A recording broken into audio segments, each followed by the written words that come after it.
Paying attention to your worm bin moisture and bedding is super important in making sure that your worms are happy and healthy. If you've ever tried to harvest wet compost, you'll realize why too much moisture can be a bad thing. If your bin gets too wet, the worms can get sick or drown. Food naturally contains water and helps regulate the moisture level of your bin each time you feed the worms. In this video, I will focus on how to dry out a worm bin that is too wet. This is the same worm bin that was created in our Vermicomposting 101 video. The first step is to empty any liquid that has collected in the bottom. This liquid is called leachate and can be used as liquid fertilizer as long as it's odorless and brown. If you notice that it has a weird smell or that it's yellow or black, do not use it as a fertilizer. I was planning on harvesting this bin when I first started separating out the big pieces. This step is really helpful if you've not added any food recently, but if you have fresh food in the bin, it might be easier to skip this step. Next, prepare the carbon source that you'll be adding as bedding. I am using old eggshell cartons and shredding them into small pieces so that they can better absorb moisture. You can also use shredded paper or newspaper, dried grass, straw, paper towels, sawdust, cardboard, and more. Spread alternating layers of worm bin contents and layers of carbon.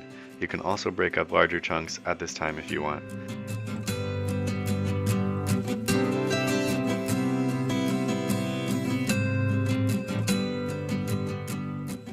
I'm changing my bin setup and turning the bottom liquid catchment tray into a tray for food and bedding. To accommodate this, I'm making the drainage holes bigger so that worms can pass between the two trays.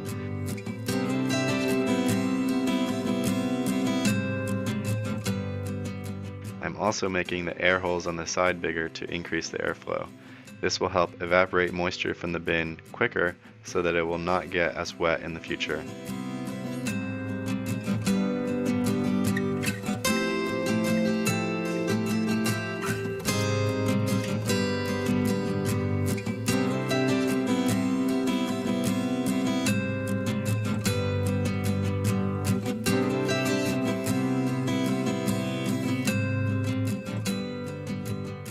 Once the bedding seems mostly saturated with moisture, add some more bedding layers to keep sucking up excess water. This may not be needed if you're using a carbon-dense bedding that is able to absorb a lot of moisture. Once again, I'm breaking up larger pieces so that the eggshell cartons can better absorb the moisture.